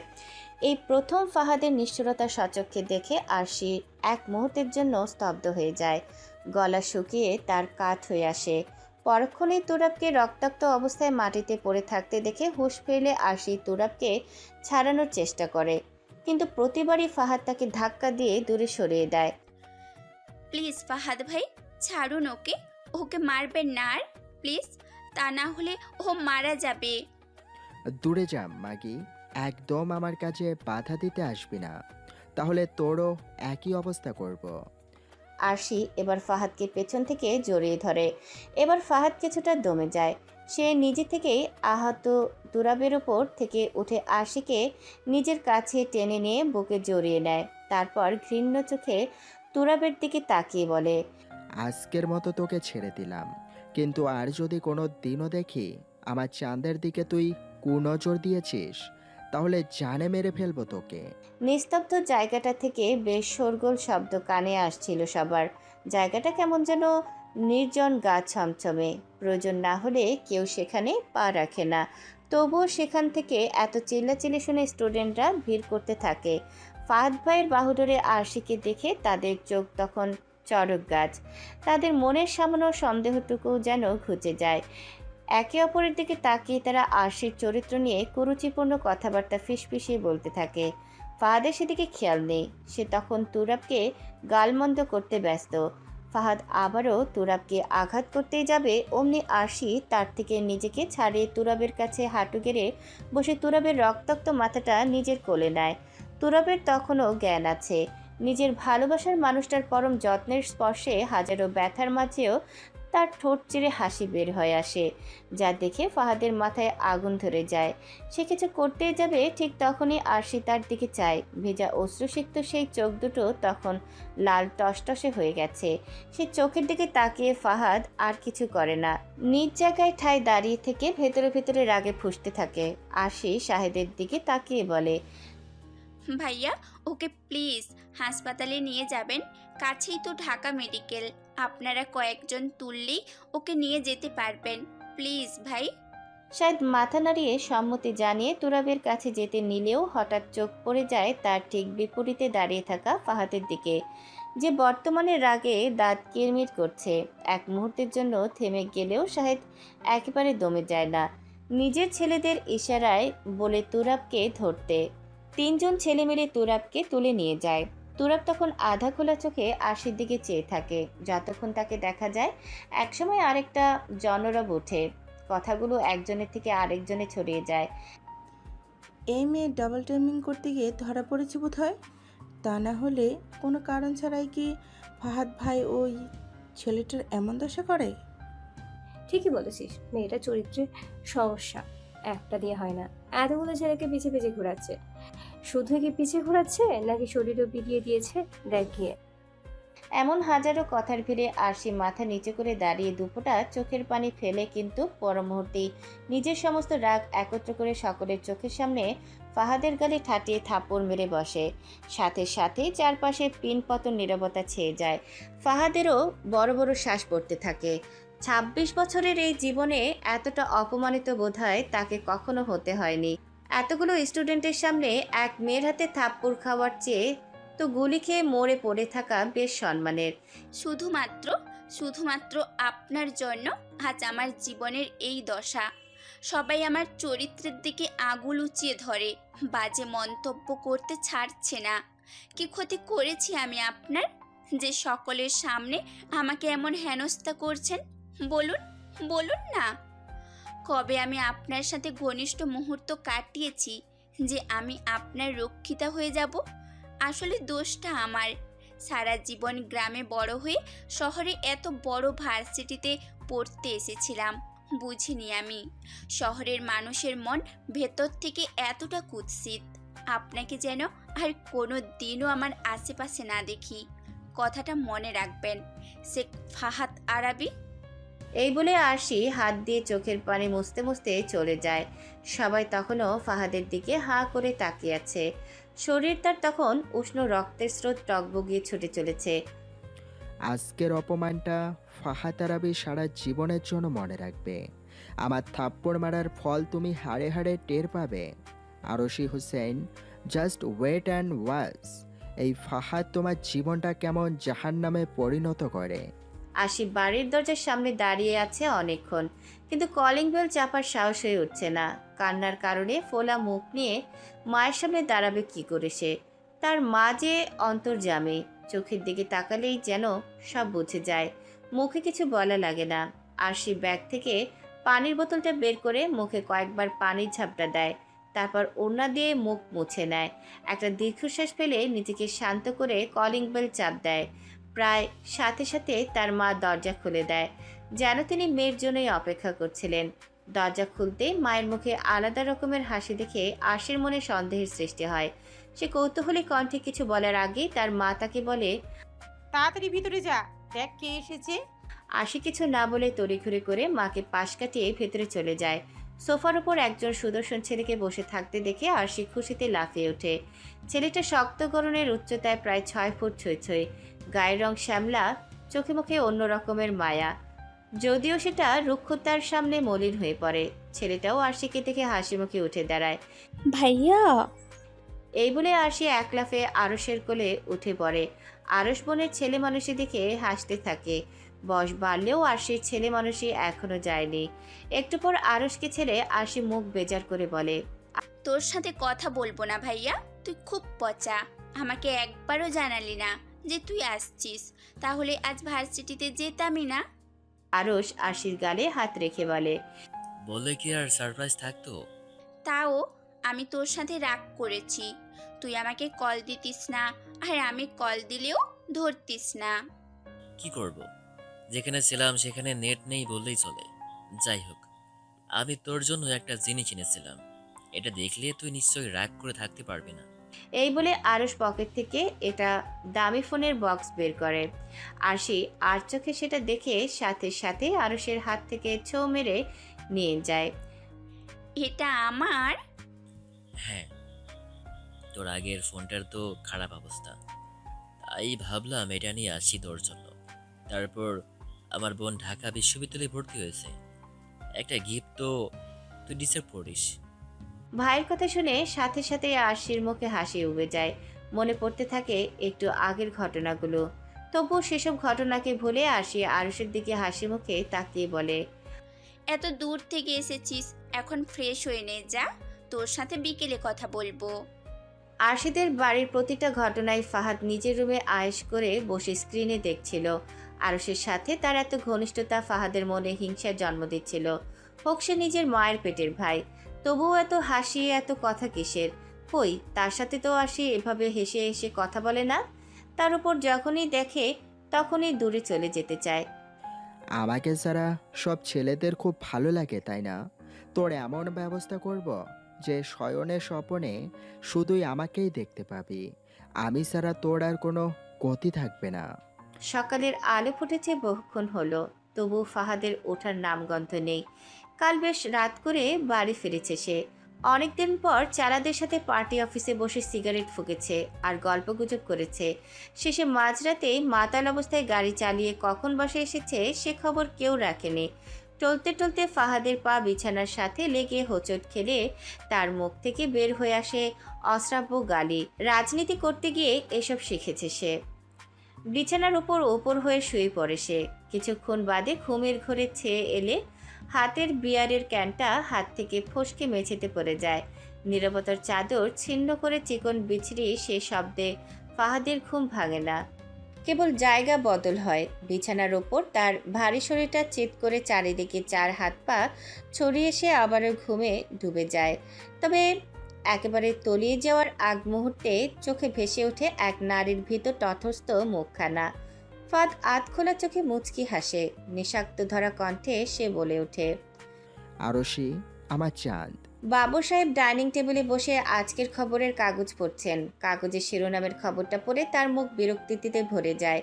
সাথে সাথে কাগজটা চোখের সামনে থেকে নামিয়ে তিনি এক মুহূর্ত গুমট মেরে বসে থাকে। তার সামনে সাদা কাপড়ের ওপর বাহারি পদের নাস্তা সাজানো হচ্ছে। বাবু সাহেব পুরান ঢাকার মানুষ, বাপদাদা 14 গোষ্ঠী সে এলাকার, তাই খেতে তিনি খুবই ভালোবাসেন। খাবারের সাথে সাথে মানুষের চাকরি, জায়গা, জমি, বাসাবাড়ি, এমনকি আয়ও তিনি খেয়েছেন। তবে এখন তার সবচেয়ে মাথা ধরার বিষয় হচ্ছে খেতে খেতে কখন যে একমাত্র ছেলেটার ভবিষ্যৎ খেয়ে ফেলেছেন সেটা বোঝেননি। বাবর তার সামনে দাঁড়িয়ে থাকা এক মেয়েটকে রুক্ষ কণ্ঠে আদেশের সুরে বলে, ফাহাদ কোথায়? ওর নামেনি এখনো? স্যারের তো ঘুম ভাঙেনি এখনো। এখন ঘুম থেকে উঠে নাই মানে ভার্সিটি কি যাবে না? যাও গিয়ে ডাক দাও নবাবজাদাকে। মেয়েটা আমতা করতে করতে বলে, ছোট স্যারকে ডাক দিয়েছিলাম, উনি দরজা খুলেননি। বাবর হাতের কাগজটা দিয়ে সশব্দে টেবিলের উপর চাপড় মেরে বলেন, রাবিশ, টাকা দিয়ে কতগুলো গরুকে পুষেছি। এই বলে তিনি হনহন করে উপরে চলে যান। ছেলের রুমের সামনে দাঁড়িয়ে ঢাকার তোয়াক্কা না করে ধাক্কা দিয়ে দরজা সরিয়ে রুমে ঢুকে পড়েন। তবে ছেলের ঘুমন্ত মায়াবী মুখখানা চোখের সামনে দেখতেই বাবরের জ্বলন্ত রাগ যেন গলে জল হয়ে যায়। এই এক ছেলে ছাড়া তার তো আর কেউ নেই, তাই শত অপরাধ করার পরও তিনি ছেলেকে শাসন করতে পারেননি। বাবর চুপটি করে বিছানায় বসে পড়েন ছেলের পাশে। ফাহাদ একটু নড়ে ওঠে। বাবর তার মাথায় হাত রেখে শান্ত কণ্ঠে বলে, ফাহাদ উঠে পর, সকাল হয়ে গেছে। ফাহাদ পাশ ফিরে এক চোখ খুলে বাবার দিকে তাকায়, তারপর আবারও চোখ বুজে বাবার কোলে মাথা রেখে বলে, ঘুমোতে দাও তো বাবা। আমি কি তোমার মতো বুড়ো যে সকালবেলায় উঠব? আমি তাগড়া জোয়ান মানুষ, আয়ুও বেশি, ঘুমও বেশি, সব কিছুই বেশি বেশি। আবেগটাও বেশি, তা না হলে এক মেয়ের জন্য এসপিকে ওর ছেলে মেরে হাসপাতালে করছিল। মেয়েটার নাম যেন কি? আরশি। হ্যাঁ হ্যাঁ। বাবার মুখে আরশির নামটা শুনতেই ফাহাদ হুড়মুড়িয়ে বিছানায় উঠে বসে। ঘুমে তার চোখ ছেড়ে যেন মুহূর্তেই মাঝে পালিয়ে যায়। বড় বড় চোখ করে বাবার দিকে তাকিয়ে সে বলে, কি বলছো এসব তুমি? আমি কেন ওই মেয়েটার জন্য এসব করতে যাব? ছেলেটা বেয়াদবি করেছিল, তাই শাস্তি দিয়েছি। শেষ। এখানে কোনো মেয়ের হিসাব নেই। কিসের হিসাব আছে আর কিসের হিসাব নেই সেটা আমাকে বুঝতে আসবে না। আমি তোর বাপ হই। আমি শাহেদ, আমাকে সব বলেছে। শাহেদের বাচ্চাকে আমি? চুপ করে খেতে আয় নিচে, আমাকে যেন আবার সিঁড়ি বেয়ে উপরে ওঠা না লাগে। এই বলে বাবর রাগে রাগে মুখ করে রুম থেকে বের হয়ে যায়। ফাহাদ নিজের মাথা চুলকে মনে মনে শাহেদকে গালি দেয়, কিন্তু আরশির কথা মনে হতেই তার যেন অন্যরকম কিছু অনুভব হতে থাকে। কিন্তু পরক্ষণেই আরশির কালকের করা অপমানের কথা মনে হতেই ফাহাদের চোয়াল শক্ত হয়ে যায়। ফোনটা হাতে নিয়েই কাউকে কল করে সে। অপর প্রান্তে থাকা লোকটা ফোন ধরতেই তাকে কিছু না বলার সুযোগ দিয়ে ফাহাদ বলে, যা করার আজকেই করতে হবে। দুদিন হলো আরশি ভার্সিটিতে যায়নি। লোকমুখে সারা সব শুনেছে। নিজেকে দোষারোপ করা ছাড়া তার কোনো উপায় নেই। সে কয়েকবার আরশির সাথে যোগাযোগ করবার চেষ্টা করেছে, কিন্তু ফল হয়নি। আরশির মোবাইল বন্ধ থাকাটাই স্বাভাবিক। ভার্সিটির সকলে যে তাকে জ্বালিয়ে মারছে এসে সারার সন্দেহ নেই। তবুও একবার আরশি কল রিসিভ করলো। সারা সব উচ্ছ্বাসের সাথে আরশির সাথে যাবতীয় কথা চালিয়ে গেল। এক ফাঁকে সে প্রশ্নটা করেই বসলো, আরশি, ভার্সিটিতে কবে আসবি? আরশি কিছুটা দমে গেল, তবে একটা দীর্ঘশ্বাসের পর তার কণ্ঠ আবারও শোনা গেল, দেখি। এখন তুই কোথায়? ভাইয়ার সাথে শপিংয়ে এসেছি। সামনেই আরশির বিয়ে, তাই আরশ আরশিকে বিয়ে শপিংয়ের জন্য বের হয়েছে। সেই দুপুরে শাড়ি কিনে দিতে হবে। বোনের অত্যাচার সইতে না পেরে শেষে আরশ বাধ্য হয়ে আরশিকে বেরিয়ে পড়ে শাড়ি কিনতে। এদিকে আরশের বিয়ে খবরটা শোনা মাত্র সারার দু চোখ ঘোলা হয়ে আসে। সে অনেক ছোট থেকে আরশকে ভালোবাসে, কিন্তু কোনোদিনও বলার সুযোগ হয়নি। আরশি কিছু বুঝে ওঠার আগেই সারা গলাটা পরিষ্কার করে বলে ওঠে, এ তো খুব ভালো খবর। আচ্ছা, আমি রাখি, মা ডাকছে। এই বলে সারা ফোনটা কেটে দেয়। আরশি কিছু বুঝতে পারে না যে হঠাৎ সারার কি হলো, তবে আরশি এসবে মাথা ঘামায় না। ফোনটা পাশে রেখে হাতের প্যাকেটটা খুলে সে সদ্য কেনা শাড়িটা খুঁটিয়ে খুঁটিয়ে দেখছে। একটা ইমার্জেন্সি কল আসায় আরশ তখন দূরে দাঁড়িয়ে ফোন আলাপ সারছে সিনিয়রের সাথে। আরশি শাড়ি দেখতে এতটাই ব্যস্ত যে সে খেয়াল তো করেনি যে তার পেছনে এক কালো মাইক্রোবাস এসে দাঁড়িয়েছে। হঠাৎই মুখে কেউ রুমাল চেপে ধরতেই আরশি চিৎকার করার চেষ্টা করে, কিন্তু লাভ হয় না। ক্লোরোফর্মের প্রভাব তার জ্ঞান হারাতে থাকে। তবে তার নিথর দেহখানা মাইক্রোবাসও ওঠানোর আগে আরশের সেদিকে চোখ যায়। আরশ ফোন ফেলে বোনকে বাঁচানোর জন্য ছুটে যায় সেদিকে, কিন্তু তার আগেই মাইক্রোবাসটা ছেড়ে দেয়। কালো রঙের গাড়িটার ভেতরটা যেন আরও কালো। কালো সিটের উপর বসে থাকা মাস্ক পরিহিত সুঠামদেহী একজন আরশের অচেতন মুখটা স্লাইড করতে করতে বলে, ওয়েলকাম টু মাই হেল। অন্ধকারের বেড়াজাল কাটিয়ে এক তীব্র আলো এসে আরশির চোখের ওপর পড়লে ধীরে ধীরে আরশির জ্ঞান ফিরে আসতে থাকে। সময়ের সাথে শ্রবণ শক্তি ধীর হলেও হাত পা নাড়ানোর ক্ষমতা তার নেই। সে ভালোই বুঝতে পারছে তাকে শক্ত কিছুর সাথে বেঁধে রাখা হয়েছে। চোখ দুটো খুলতে পারছে না আরশি। আলোর তীব্রতা যেন পাতার আরশের ভেতর দিয়ে চোখের মনে গড়িয়ে দিচ্ছে। তীব্র যন্ত্রণায় আরশি অস্ফুট স্বরে আর্তনাদ করে উঠলে জনশূন্য ঘরটায় টিক করে একটা শব্দ হয়, সাথে সাথেই আলো নিভে যায়। আরশি যেন একটু রেহাই পায়। কপালে জমা বিন্দু বিন্দু ঘাম চোখের পানির সাথে মিশে একাকার হয়ে তার গাল বেয়ে টপ টপ করে পড়ছে। আস্তে আস্তে এবার সে সামনের দিকে চায়। অন্ধকারের মাঝেও এক কালো অবয়বকে দেখে তার অন্তরাত্মাও যেন কেঁপে ওঠে। ভাঙা গলায় আরশি বলে ওঠে, কে আপনি? কেন এনেছেন আমাকে এখানে? কোনো উত্তর আসে না, শুধু ক্ষীণ এক হাসির শব্দ ভেসে আসে। আরশির গলা শুকিয়ে আসছে। একবার নিজের দিকে ভালো করে তাকাতেই দেখতে পায় গলার ওড়নাটা নেই। সাথে সাথে একরাশ অস্বস্তি তার মাঝে ছেয়ে যায়। আরশি নিজেকে ছাড়ানোর চেষ্টা করতে করতে চিৎকার করে বলে, কি চাই আপনার? আমি আপনার কি ক্ষতি করেছি যে আমাকে এভাবে তুলে এনেছেন? প্লিজ আমাকে যেতে দিন। এবার অবয়বটা ধীরে ধীরে পা ফেলে তার কাছে আসে। অসম্ভব রকমের কালো আবরণে নিজেকে আবৃত রেখেছে লোকটা। কেবল চোখ দুটো ছাড়া আর কিছুই আরশি দেখতে পায় না। সেই চোখ দুটোর দিকেও তাকানোর ক্ষমতা হচ্ছে না তার।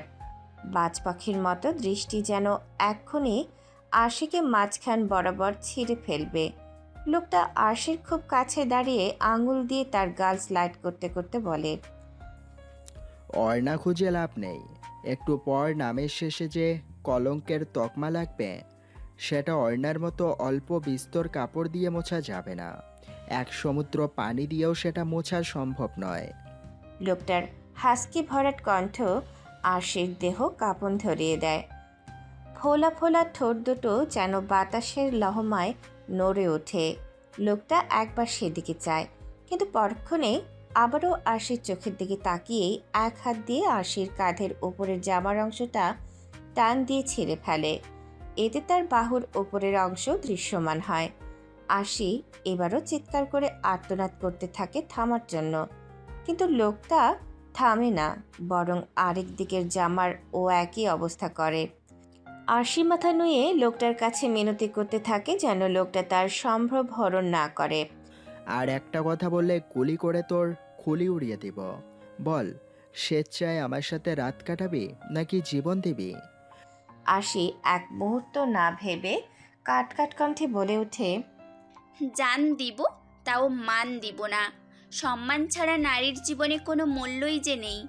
মেরে ফেলুন আমায়, তবুও আমি আপনাকে আমার শরীরে স্পর্শ করতে দেব না। সেটা তো তুই না চাইলেও আমি করব।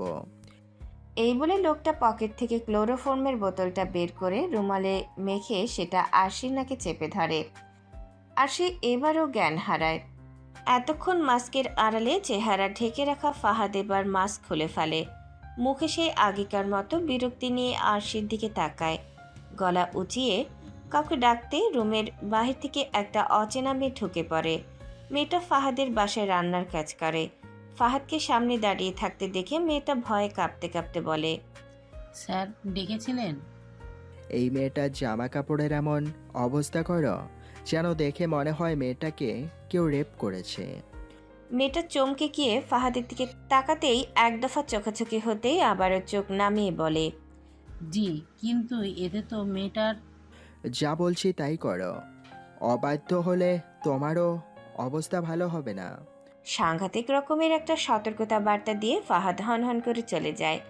মেয়েটা অসহায়ের মতো আরশির দিকে একবার তাকায়। নিচু কণ্ঠে সে বলে ওঠে, মাফ করে দিও বোন আমাকে, আমি এটা করতে চাইনি। আল্লাহ যেন তোমায় রক্ষা করে। খুব ভোরে ফাহাদের লোকেরা আরশিকে এলোমেলো অবস্থায় তার বাড়ির সামনে ফেলে রেখে যায়। লোক বললে ভুল হবে, ফাহাদ তার জন্য কর্মরত কোনো পুরুষকে আরশির দেহ স্পর্শ করতে দেয়নি। সব সে মহিলাদের দিয়ে করিয়েছে। আরশিকে না পেয়ে তাদের বাড়িতে তাণ্ডব বেঁধে যায়। আরশির মা তো পাগল প্রায়। মেয়ের শোকে কাঁদতে কাঁদতে একটু পরপর তার জ্ঞান হারাচ্ছে। আরশ নিথরের মতো দাঁড়িয়ে আছে ঘরের কোণে। তার চোখের সামনে দিয়ে তার বোনকে তুলে নেওয়া হলো, অথচ একজন নেভি কমান্ডার হওয়ার পরও সে কিছুই করতে পারল না। কাল সে সময়ের পর থেকে সে কম দৌড়াদৌড়ি করেনি, কিন্তু কিছুই লাভ হয়নি, বরং বদনাম রয়েছে আরশির নামে। একটু সকাল হতেই বাড়ির সামনে হইচই শুনে আরশ আর তার মা বাবা তাড়াতাড়ি করে বাইরে বেরিয়ে আসে। বোনকে এই অবস্থায় দেখে যেন আরশ স্তব্ধ হয়ে যায়। আরশির মা তাড়াতাড়ি করে নিজের গায়ের ওড়নাটা খুলে মেয়ের শরীরের ওপর রাখে। যদিও হাতের কিছু অংশ, হাত তেমন কিছুই দেখা যাচ্ছিল না আরশির, কিন্তু তাও সবাই ধরে নিয়েছিল আরশির সাথে বেশ খারাপ কিছুই হয়েছে। ভিড়ে দাঁড়িয়ে থাকা লোকগুলো তাকে নষ্টামের উপাধি দিতেও ভুলল না। আরশিকে ধরাধরি করে রুমের ভেতরে নেওয়া হয়। তাদের বাসার ড্রয়িং রুমে এত মানুষের ভিড় জমেছিল যেন সেটা বিয়ের বাড়ি। আরুষ ডাক্তার এনে বাসায় ঢুকতেই চারপাশে এত মানুষের সমাগম দেখে তাদের উপর চড়াও হয়। একে একে মনের মধ্যে পুষে রাখা রাগগুলো কর্কশ কণ্ঠে তাদের উপর ঝাড়তে থাকে। আপনারা কেন এসেছেন এখানে? আমার বোনের সর্বনাশ দেখতে? আপনারা কি মানুষ? আপনাদের মেয়েদের সাথে যদি এমন হতো তখনই কি এমনটা আপনারা করতে পারতেন? কোলাহল এক মুহূর্তের জন্য থমকে যায়, কিন্তু তখনই ভিড়ের মাঝে কেউ একজন বলে ওঠে, চরিত্রহীন মেয়ের ভাইয়ের এত তেজ কেন? চোরের মায়ের বড় গলা। তোমার বোনকে আগে থেকে আমরা দেখেছি ছেলেদের সাথে বেহায়াপনা করে বেড়াতে, এখন এসেছে বোনের হয়ে সাফাই গাইতে। বলি অমন নষ্টা মেয়ে মানুষকে কে বিয়ে করবে শুনি? আরুষ কিছু বলে ওঠার আগেই তার কাঁধে হাত রেখে তাকে একটু সরিয়ে ফাহাদ সামনে আসে। তারপর তার চওড়া বুকে হাত গুজে বলে, আমি করব। মন্ত্রীর ছেলে হয়ে কিনা এক ধর্ষিতা মেয়েকে বিয়ে করবে তুমি? ভিড়ের মাঝে একজনের উঁচু গলা শোনা যায়। ফাহাদের সে দেখে তাকানোর অবকাশ নেই। ভেতরের রুমে আরশির অচেতন দেহখানা বিছানায় শোয়ানো। দরজা খোলা থাকায় তার মুখ আর পায়ের কিছু অংশ দেখা যাচ্ছে। ফাহাদ সেদিকেই তাকিয়ে আছে। বলতে গেলে আরশিকে দেখার বিন্দুমাত্র সুযোগও সে হাতছাড়া করতে চায় না।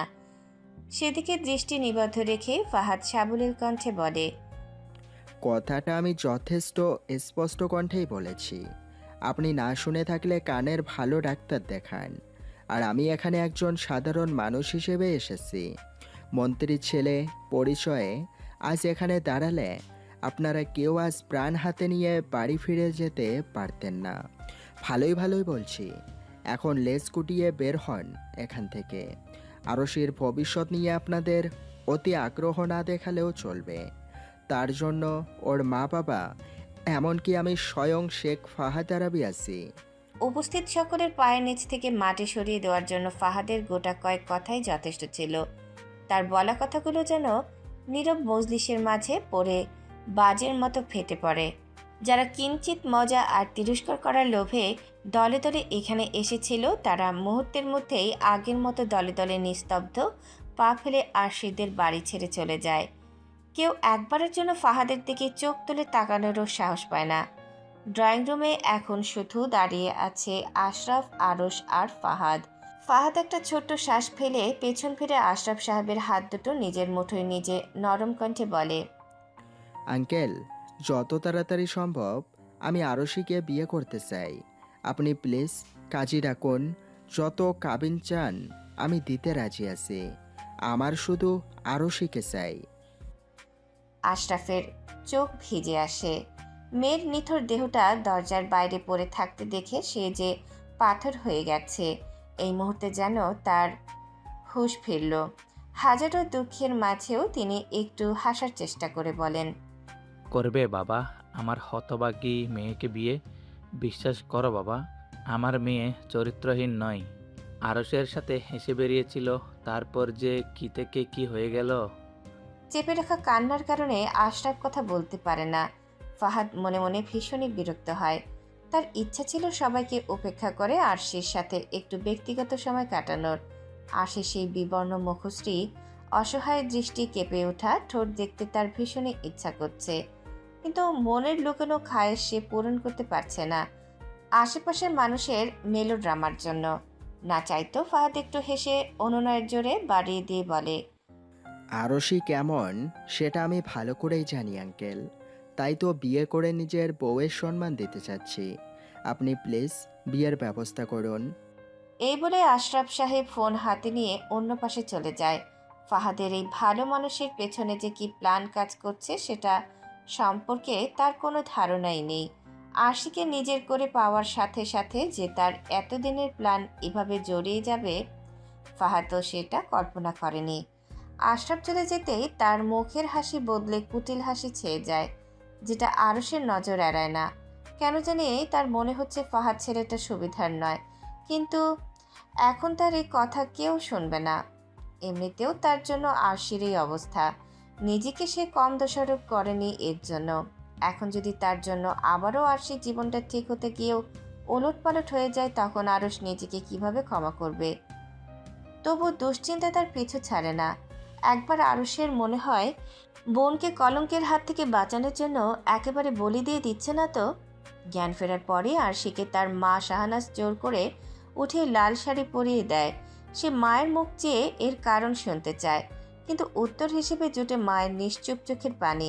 আরশি কিছু বুঝে ওঠার আগেই তার কানে আসে আজ তার বিয়ে, তাও আবার সেই মানুষটার সাথে যাকে কিনা সে মনে প্রাণে ঘৃণা করে। যা নাম শুনলেও আরশির মন তিক্ততায় ভরে যায়। এবার আর চুপ করে থাকতে পারে না। হাতের কাচের চুড়িগুলো খুলে মায়ের পায়ের কাছে মাটিতে আছাড় মারে। বেশ ক্ষিপ্র গতি ছিল, তাই কয়েকটা চুড়ি হাতে গলে বের হওয়ার আগেই চাপে পড়ে ভেঙে টুকরো টুকরো হয়ে যায়। আরশির হাত বেয়ে রক্ত এক একটা ফোঁটা মাটিতে পড়ছে, তবুও তার হেলদোল নেই। তার সমস্ত দৃষ্টিটা আজ শাহনাজকে ঘিরে। আমার পক্ষে এই বিয়ে করা সম্ভব না মা। আমাকে খাওয়াতে তোমাদের কি এতই কষ্ট হচ্ছে যে যাত্রার সাথে ধরে বেঁধে আমায় বিয়ে দিয়ে দিচ্ছ? আমি কখনোই ওই ফাহাদ ছেলেটাকে বিয়ে করব না। না করে দাও ওদের। কথা শেষ হতেই জোরালো এক থাপ্পড় পড়ে আরশির গালে। থাপ্পড়টা শাহনাজ মেরেছে ঠিক কতটা যন্ত্রণা আড়াল করে মেয়ের গায়ে হাত তুলেছে সেটা তার চোখের দিকেই তাকালে বোঝা যায়। যে মেয়েকে সে জন্মের পর থেকে এত আদর এত ভালোবাসা দিয়ে বড় করেছে, তাকে আজ কটু কথা শোনাতেও যেন তার বাচ্ছে না। বিয়ে করবি না? তাহলে কাকে বিয়ে করবি? তোর যে নাগর তোকে নষ্ট করে রাস্তায় ফেলে গেছে শেয়াল কুকুরে খাওয়ার জন্য, তাকে? মুখ পুরি, ধর্ষণের পর তো অনেক মেয়েই মরে, তুই মরিসনি কেন? ঠিক ওই চলে এসেছিস আমাদের ঘাড়ে, তুই মরলে আজ আমার জ্বালা জোড়াতো। এই বলে শাহনাজ মুখ আঁচলে ঢেকে পাশ ফিরে গুনগুন করে কাঁদতে থাকে। আশি হতভম্বের মতো মায়ের দিকে চেয়ে থাকে। সে বুঝতে পারছে তার সাথে ঠিক কী হয়েছে। বলা বাহুল্য, জ্ঞান ফেরার আগে ঘোরের মাঝে সে হাবিজাবি অনেক কথাই শুনেছিল, কিন্তু ঠিক বুঝতে পারেনি কথাগুলো তাকে উদ্দেশ্য করে বলা হচ্ছে। ঠিক তখনই রুমে কাজী সাহেব প্রবেশ করেন বিয়ের কনের সম্মতি নেওয়ার জন্য। কাজীকে দেখতে আশির বুকটা ধক করে ওঠে। সে ছুটে বের হয়ে যায় ঘরের ভেতর থেকে। শাহনাজ চেষ্টা করে মেয়েকে থামানোর, কিন্তু পারে না। বাইরে আসতেই আশির চোখ পড়ে বাবা ভাইয়ের পাশে বসা ফাহাদের দিকে, যে তার দিকে বিস্ময় চোখে তাকিয়ে আছে। পাশের সোফায় 50 ঊর্ধ্ব আরেকজনও ছিল, তাকে আশি চেনে না। আশি তাড়াতাড়ি করে দৌড়ে দোতলা হয়ে ছাদের দিকে পা বাড়ায়। খারাপ কিছু হতে চলেছে এটা বুঝতে পেরে ফাহাদও তার পিছু নেয়। ছাদে পৌঁছে আরশি দরজা লাগাতেই যাবে, ঠিক তখনই সেখানে ফাহাদ এসে পড়ে। আরশি বহু চেষ্টা করে দরজার ছিটকিনি লাগানোর, কিন্তু ফাহাদ সমস্ত শক্তি দিয়ে ধাক্কা দিতেই আরশি ছিটকে পড়ে এবড়ো থেবড়ো মেঝের ওপর। পড়ে যাওয়ার আরশির হাত আর পায়ের কিছু অংশ কেটে গিয়ে গলগল করে রক্ত বেরোতে থাকে, কিন্তু এসবে তার এখন কিছুই আসে যায় না। পায়ের জোরে ফাহাদের সাথে পেরে উঠবে না বুঝতে পেরে আরশি দ্রুতই ছাদের কিনারায় দাঁড়িয়ে যায়। ফাহাদ তার কাছে আসতে গেলে সে চিৎকার করে বলে ওঠে, খবরদার, একদম আমার কাছে আসার চেষ্টা করবেন না। আপনি আর এক পায়ে গলেই আমি এখন এখান থেকে লাফ দিব। তুমি কি পাগল হয়ে গেছো আরশি? কি করছো এইসব? নেমে আসো ওখান থেকে। কখনোই না। আমার হারানোর যে কিছুই নেই, থাকার মধ্যে আছে কেবল এই জীবনটা। দরকার নেই আমার এমন কলঙ্কিত জীবন, শেষ করে দিব সব আমি। আরশি প্লিজ এমন করো না, পড়ে যাবে তুমি। আর পিছিয়ে যেও না। দেখো আমি তোমার থেকে অনেক দূরে দাঁড়িয়ে আছি, কাছে আসবো না তোমার। তুমি নেমে এসো, পাগলামি করো না। প্রতিশোধের নেশায় ফাহাদ এসব সাজালেও বর্তমানে তার চেহারায় ভয়ের ছাপ দেখা দিচ্ছে। আর সে যদি সত্যি সত্যি ঝাঁপ দেয় সেটার ভয় ফাহাদকে ঘিরে ধরেছে। এককালে সে এভাবেই তার মাকে মানা করেছিল, কিন্তু তিনি ছেলের কথাকে অগ্রাহ্য করে ছাদ থেকে লাফ দিয়ে আত্মহত্যা করেছিল। আজ আবারও এমন কিছু হতে হচ্ছে ভেবে ফাহাদের চোখে পানি জমে। সে চায় না আশিকে হারাতে। মায়ের পর আরশি তার জীবনের অনেকটা জায়গা দখল করে নিয়েছে। সেটাকে ঠিক ভালোবাসা বলা যায় কিনা ফাহাদ তা জানে না। সে বারবার বাচ্চাদের মতো অনুনয় করতে থাকে আরশি যেন নিচে নেমে আসে। এক পর্যায়ে পা পিছলে আরশি পড়ে যেতে নিলেই ফাহাদ খপ করে তাকে জড়িয়ে ধরে নিজের বুকে টেনে নেয়। খুব শক্ত বাঁধনে তাকে নিজের সাথে একেবারে মিশিয়ে ফেলে। ফাহাদের শরীরের পুরুষালী গন্ধ বারবার হানা দেয় আরশির নাকে। নিজেকে সে ছাড়ানোর অনেক চেষ্টা করে, কিন্তু ফাহাদ তাকে কোনো মতেই ছাড়তে চাইছে না। একটু শান্ত হলে আরশি খেয়াল করে ফাহাদ কাঁদছে। ব্যাপারটা আশ্চর্যজনক, কারণ ফাহাদ আরাবি, যার কথায় গোটা ঢাকা শহর চলে, সে কিনা আরশিকে হারানোর ভয়ে কাঁদছে। অথচ আরশিকে বারবার নানাভাবে অপমান অপদস্থ করতে সে ভোলেনি। এমন কেন করলি আরশি? আজ যদি তোর কিছু একটা হয়ে যেত তাহলে আমি কিভাবে বাঁচতাম বলবি আমায়? আমার উপর তোর এত রাগ? আমাকে মার, যত খুশি মার, কিন্তু নিজের ক্ষতি করার চেষ্টা করার আগে একবারের জন্য তোর বুক কাঁপলো না? আমি তোকে ভালোবাসি আরশি, কেন বুঝিস না তুই? ফাহাদের বলা কথায় আরশি যতটা না অবাক হয়, তার চেয়েও প্রায় 3 গুণ অবাক হয় ফাহাদ নিজে। আরশিকে ছাদের একেবারে শেষ প্রান্তে চলে যেতে দেখে সে যে হিতাহিত জ্ঞানশূন্য হয়ে গেছিল, এই কারণে আরশিকে নিজের বুকে আগলে রেখে এক বিন্দু চোখে পানি ফেলে ভালোবাসা নামক চরম গর্হিত অনুভূতির কথা প্রকাশ করেছে, সেটা ফাহাদ বুঝতে পারে। কিন্তু ফাহাদ এটা জানে না, এই প্রতিশোধ আর জেদের খেলার আড়ালে কিছু অজানা অনুভূতি তার মনে সুপ্ত বস্তায় জায়গা করে নিয়েছে। আরশিকে হারিয়ে ফেলার ভয়ে সে প্রবল সুরে বাইরে প্রকাশ পেয়েছে। ভেতরে ভেতরে নিজের সাথে যুদ্ধ করতে গিয়ে ফাহাদ ধরে নেয় কথাগুলো সে এখনই মুখ ফসকে বলে ফেলেছে। সে আরশিকে বিন্দুমাত্র ভালোবাসে না, নিজের জেদকে প্রতিষ্ঠা করতেই সে আরশিকে বিয়ে করেছে। নয়তো এই হোসেন পরিবারের ওপর বদলা সে কী করে নেবে? এসব ভাবতে ভাবতে ফাহাদের চেহারা আগের মতোই কঠিন হয়ে যায়। দাঁতে দাঁত চেপে সে আনমনে থাকায় সে খেয়াল করেনি আরশি তার বাহুডোর ছেড়ে একটু দূরে এসে দাঁড়িয়েছে। নূপুরের হালকা শব্দ কানে এলে ফাহাদের হুঁশ ফেরে। তাকিয়ে দেখে আরশির কান্নারত রক্তিম চেহারা লজ্জায় আরও কতক লাল হয়ে গেছে। তীক্ষ্ণ দৃষ্টিতে সে আরশিকে এবার ভালো করে পর্যবেক্ষণ করে। আরশিকে কোনো রকমে একটা লাল শাড়ি পরানো হয়েছে, পরিপাটি নয়, ভীষণই আগোছালো। মুখে সাজ বলতে কিছুই নেই।